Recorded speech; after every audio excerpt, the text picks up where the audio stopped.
And welcome back to the Upside Sports Network. My name is Michael. Appreciate you guys joining us. Hopefully y'all had a great weekend. Great NFL action all weekend long, but the NBA trade deadline is right around the corner, and we finally have one of the bigger trades that we expect to see around the NBA trade deadline. Why is that? Well, that's because the LA Lakers have finally gone out there and added some reinforcements, much needed reinforcements at the wing position for LeBron James and company.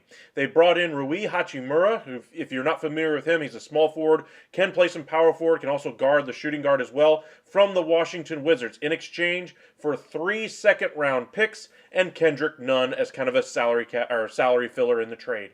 But overall, this is exactly what the Lakers need. They need wing depth. They really had nothing behind LeBron at the 3-4 spot.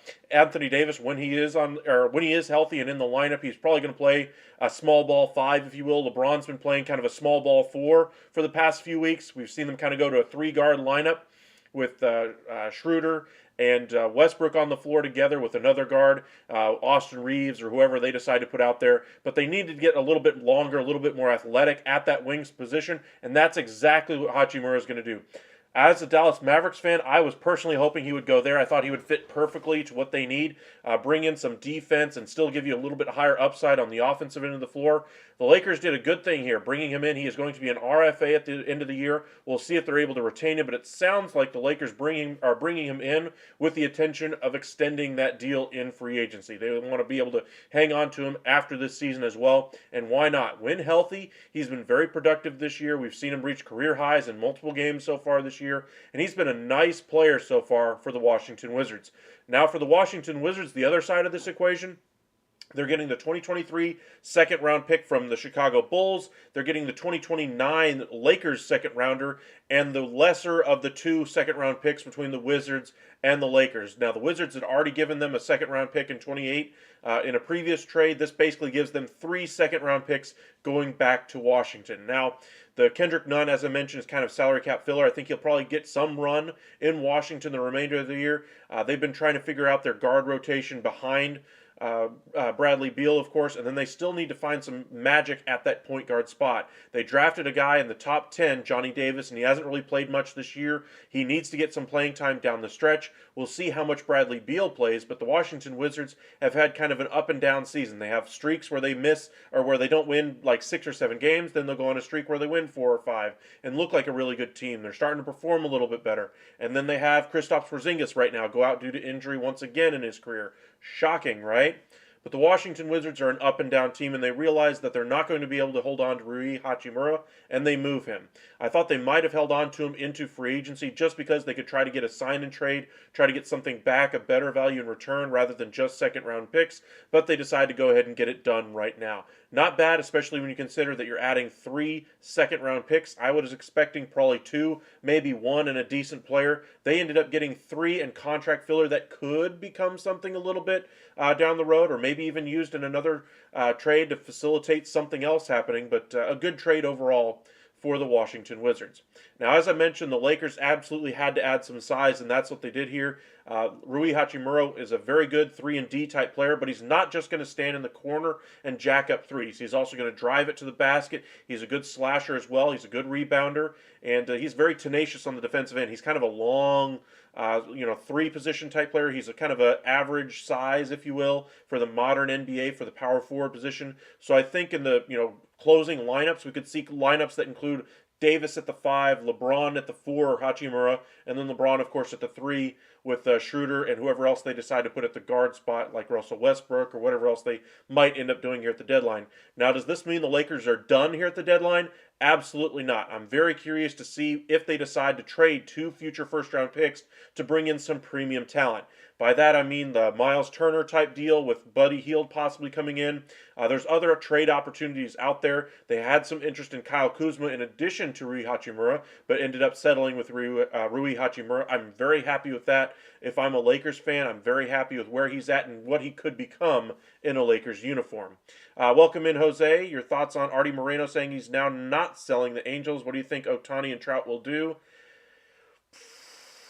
Now with Moreno not selling, we could see Ohtani trade rumors start to percolate a lot faster than I thought they would have otherwise.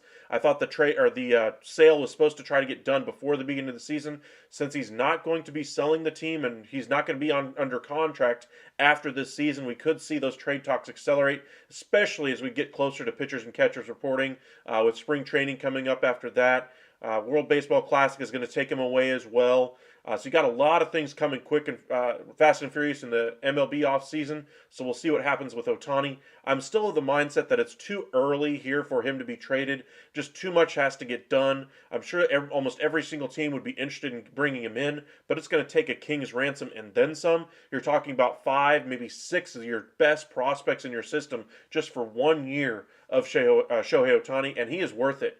Don't get me wrong, but it just seems like too much to be able to get done before the beginning of the season. I think we're probably going to see an Ohtani trade at some point this year because I think the Angels are not going to be in contention in the AL West, let alone in contention for a wild card spot. I think they're pretty firmly in the 4 spot in that division. While they've made some nice improvements, they've only tinkered around the edges of that lineup. Reminds me a lot of the Moneyball days of the Oakland A's back when they were first getting it going. Renfroe kind of helps them around the periphery. They've made some nice additions in that infield as well. It's still just not enough to compete with what the Rangers have done on their pitching staff. The Seattle Mariners, just from growth from their internal candidates. Plus, of course, now they're going to have a full season of Luis Castillo as well. They're going to have Teoscar Hernandez in that outfield. I believe the Mariners are going to be much better, and I think the top 3 in that division are clearly Astros, Rangers, and Mariners. Whichever 3 you put them in whatever order you want. But the Angels are not cracking that top 3. But as we mentioned here at the top of the video, NBA trade deadline is going to happen here on February 9th. We will be live for you guys on the 9th. We will start early on that day, probably around 8-ish in the morning. So make sure you tune in live here on YouTube. Hit that subscribe button and like the video. Really does help us out. Now, there's a lot of trade rumors kind of are going on around the NBA. One news item is that the Orlando Magic forward Jonathan Isaac is about to make his debut anyway in the NBA ever since his injury back in 2020. Now, he's very effective when he's on the floor, but he's had his injuries over the last couple of years that have kept him out, and we'll see what ends up happening with him down the stretch here. He does have that big contract that's really eaten a lot of what the Magic want to do with their payroll. The Magic, of course, are looking to bring in a veteran to kind of shepherd this team towards the finish line. They're not in playoff contention, and getting into the play-in tournament would be a little bit of a chore. But if they make the right move here at the deadline, that would be a very, very, very good thing for their young core. If they can get something like that going, get the ball moving in the right direction, maybe the Magic could be a team we're talking about as a team that's in the playoff hunt over the next few years. But other news items that have gone on around the NBA. I mentioned the Kristaps Porzingis injury. He is expected to be out. He's kind of week to week right now with the Wizards. That's pretty much cemented them in sell mode right now. The other player that we wanted to talk about from the Wizards is Kyle Kuzma. There were some headlines coming out about the Wizards really wanting to retain him, keep him part of their core three, and add another player to get them a core four players. No, we're not talking about the Yankees and their core four. I don't think anybody's core four will ever rival that. But Bradley Beal is a very good centerpiece of that team. Porzingis, when healthy, is very good as well. Kuzma's been a nice surprise for them. He's played well on both ends of the floor. But again, he's entered the final year of his deal once he opts out. And he's going to go in free agency, and it's anybody's ball game as to where he ends up playing next season. That's why I'm a little bit curious about the Rui Hachimura deal, because if you don't retain Kyle Kuzma, then that frees you up to add more money to that contract for a Hachimura in free agency. If they think that they've got the inside track on Kuzma, they think they can lock him up, get a contract extension, whatever the case may be, great. But until you get it done, I wouldn't have done the Hachimura deal. Either way, you get 3 second-round picks. Nice move for them overall, but I still think that the insurance of Hachimura on your roster as an RFA, even after the season, would be invaluable if you lose Kyle Kuzma in free agency. Now, the rumors over the last couple days about Kuzma have shifted a little bit. Instead of him wanting to stay in Washington, enjoying the time there, now the narrative is now shifted to, hey, maybe I will test the waters, see what's out there. Maybe there's a better, greener pastures out there for me. We're starting to hear those rumblings coming out of Washington, so maybe this trade was done a little bit too quickly. On the other hand, maybe this is Washington's way of saying, hey, we want you here. We will do what we have to keep you here. Something like that. But if you're a Wizards fan, a lot of news items for you today. Other news items from around the NBA, of course, that the OG Anunoby sweepstakes are still the asking price for him is still at 3 first-round picks. He might be the best player that's actually moved here at the deadline. Fred VanVleet is going to be entering his contract, or is on his final year of his deal once he opts out, of course. He will be a free agent after this year. Contract extension talks seem to be ongoing with the Raptors, though. We'll see if they're able to get something done. He turned down a 4-year, $114 million contract offer a couple weeks ago. Seems like they're still revisiting the extension talks with Fred VanVleet. We mentioned earlier that Gary Trent Jr. was on the trade block for the better part of the year. That is still the case. Now, Trent, of course, is still a very young player, only 24 years old. He is going to be sought after wherever whichever team ultimately ends up getting him will get a very good young player. But his shooting numbers are a little bit down from his career averages anyway. He has rebounded those numbers from the start of the year, but he is a little bit small to play the shooting guard spot. So if you're willing to play small at that spot, maybe Gary Trent Jr. is the guy for you, especially if you're trying to get some scoring out of your 1 or 2 spots in the lineup. But let us know where you guys think they'll end up being moved. Of course, the other big superstar on that Toronto Raptors roster is Pascal Siakam. No shortage of fan bases would love to have a two-way player like Siakam on their roster. But again, that big contract might be the biggest impediment to a trade here. And I don't think the Raptors are willing to trade away a guy who's been instrumental in their run to the championship with Kawhi Leonard. Kind of giving them a second banana, if you will, at that time. And sure, it's now moved past that. But the Raptors, I think they need to have somebody like that in their front line to take the pressure off of Scotty Barnes, at least for right now. Now, if they get the deal done with Fred VanVleet, I don't think they make the move of trading away Pascal Siakam anyway, unless it's for a clear upgrade at the 4 or 5 spot. The Raptors have been desperate to add a center to that lineup. They've been looking pretty much everywhere to try to get one. They tried for DeAndre Ayton in the offseason. They've tried for multiple centers via trade, whether it be Miles Turner, Valanciunas, etc. But they want a center, a number 5 in their lineup, and they would absolutely love to get their hands on someone. Now, they've been connected repeatedly to Jakob Poeltl of the San Antonio Spurs, as have the Boston Celtics. Now, the asking price for Poeltl is said to be 2 first-round picks.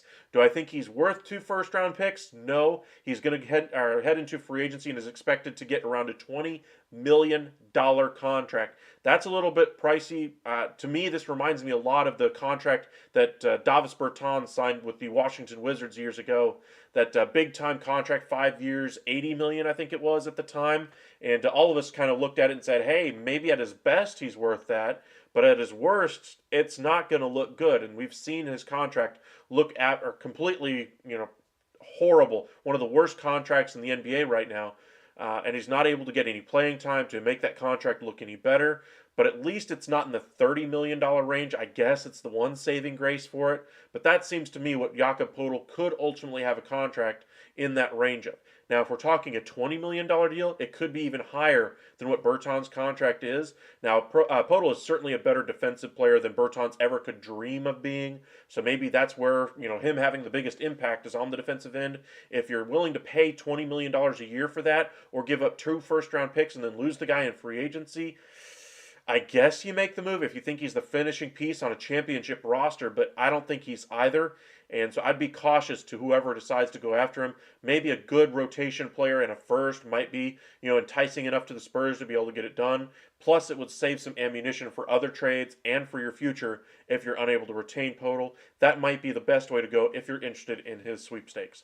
Now, remember the trade that we saw this offseason with DeJounte Murray. The San Antonio Spurs are willing to move their veterans. They're looking to stockpile draft picks, much like the Oklahoma City Thunder have done, but they're doing it a little bit differently than the way the Thunder have done it as well. They did buy out the contract of Dalano Gallinari, and he is, of course, now at the Boston Celtics. But they're not exactly willing to take on big long-term deals and just eat them on their roster.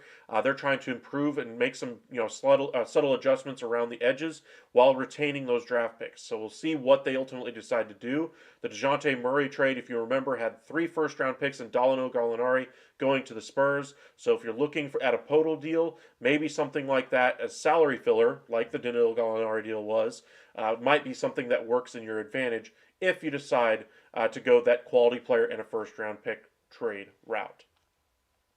Now, we mentioned last week that Serge Ibaka was going to be on the trade block, that he and the Bucks had basically agreed to part ways. Well, there are several teams expected to be interested in him. Apparently, several teams have already reached out to the Milwaukee Bucks. Now, Ibaka is not near the NBA or the player that he was, say, a few years ago in that title run with the Raptors. So don't think that that's the guy you're getting. It's been a few years since he was that player. He could still be a good veteran influence, somebody who could give you good 6, maybe 12 minutes a game off the bench. If you're expecting more than that at this point in his career, I think you're asking to be disappointed. He could be a very good, player for you. Maybe all this time resting could work for him. Injuries have been a problem for Ibaka. Maybe he's finally healthy. But those are all big maybe questions. And if you're expecting him to come in there and jumpstart your roster and push you over the top, I think you're asking again to be disappointed. But keep your eyes peeled for what happens there. It sounds like we could get a deal here within the next week or so for Serge Ibaka. Now, this offseason, we saw a couple of trades from the Utah Jazz as they traded away 2 of their cornerstones of their franchise, Donovan Mitchell and Rudy Gobert. Gobert went to the Minnesota Timberwolves for a package of players and picks that honestly was absolutely absurd. The package itself was turned down for KD, and they decided to go ahead and do it anyway. For Rudy Gobert, 2 very different players, obviously. Gobert and the Timberwolves haven't exactly worked so far, but of course you've had the injury to Karl Anthony Towns, D'Angelo Russell's inconsistent play, etc. And while they've still played well at times, they're nowhere near the level of consistency that you would need for a team that you would like to see into the postseason. We'll see if they can sharpen things up before the end of the season. But the Jazz have been looking to make other trades after that. They traded away Bojan Bogdanovic this offseason to the Detroit Pistons for Kelly Olynyk. Nice move for the Pistons. Not exactly the Jazz's best move this offseason by a mile. Bogdanovic is expected to get a first-round pick plus other talent in return for his services from the Pistons. And the Pistons might not move him anyway because his salary is actually pretty manageable, especially considering the production they're getting at him. He's averaging 21 points a game, a career high for them, and he's their leading scorer. Cade Cunningham is out for this year, and so they're looking to see what kind of talent he can bring back, or what kind of talent they have next year once he is fully healthy. Now, the news right now around the Jazz is the other pieces that they still have on the roster, mainly Mike Conley, Jordan Clarkson, Malik Beasley, Jared Vanderbilt, among others.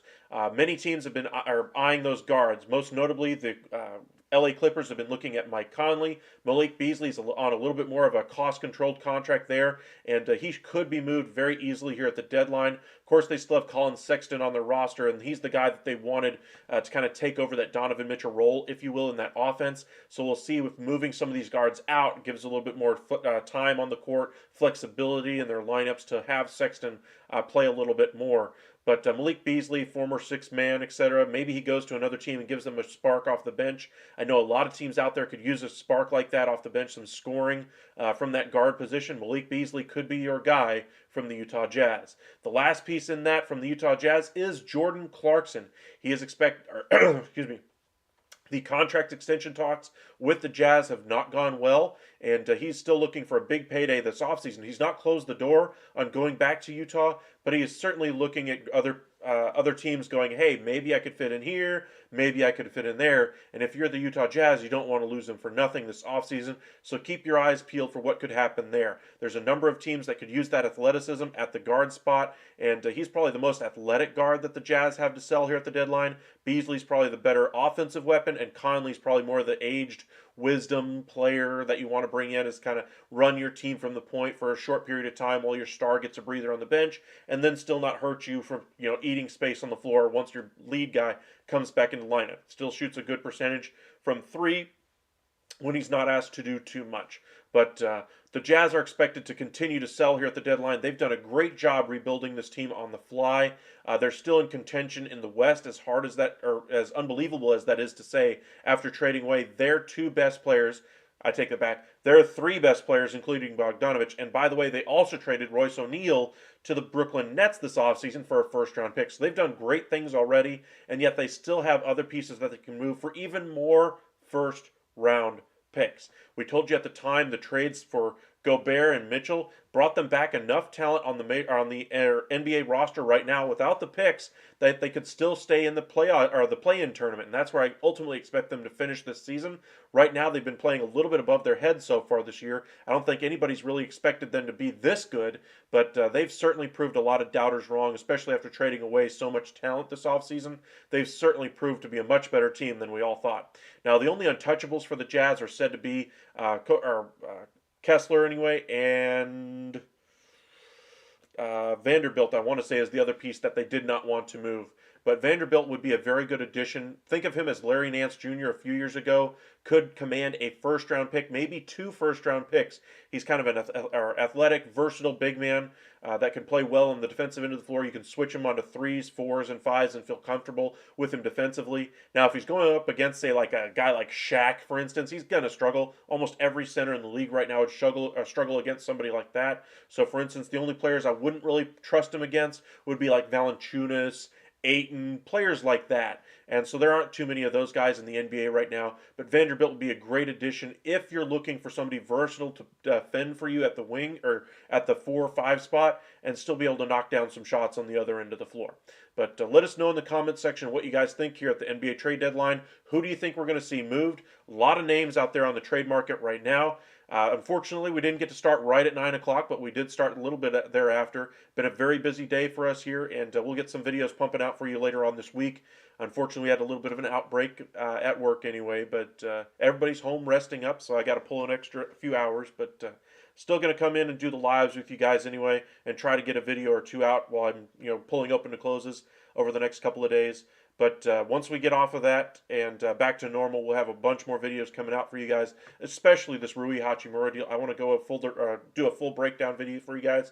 You guys will be able to check that video out probably tomorrow or Wednesday. But thank you guys for subscribing. If you're new here to the Upside, make sure you hit that subscribe button and the like button on this video.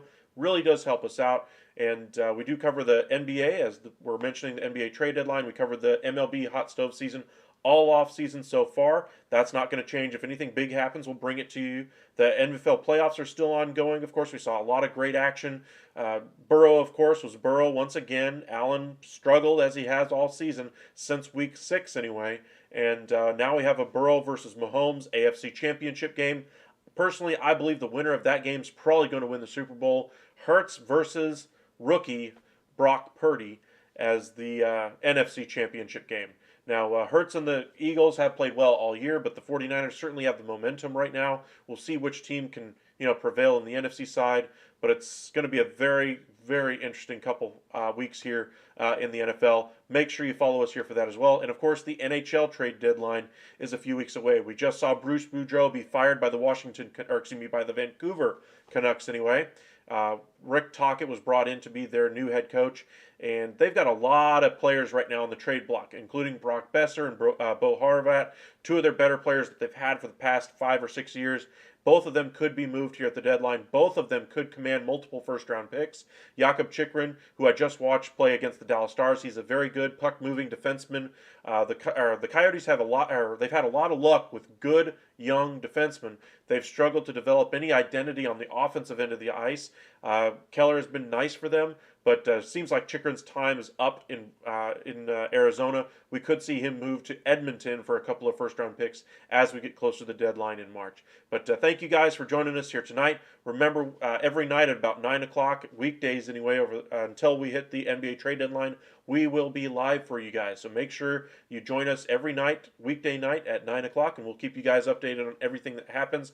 And on February 9th, we'll be live for you guys all day long as the NBA trade deadline counts down. We'll break down every deal as it happens, give you the upside and downside of the trade, who wins the trade, and ultimately what's going to happen next for the team. For instance, the Wizards, of course, moving on for Rui Hachimura, getting the cost certainty right now, bringing in those 3 second-round picks, making sure they get an asset back in return for him.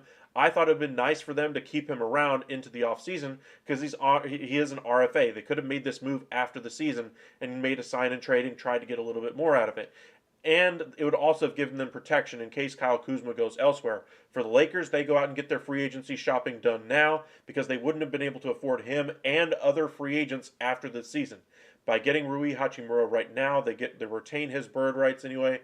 They'll have the RFA rights, etc., and so they'll be able to extend his contract or be able to keep him in addition to adding other players in free agency. So nice move by the Lakers overall. Let us know in the comment section what you guys think of the Lakers. Finally make an addition.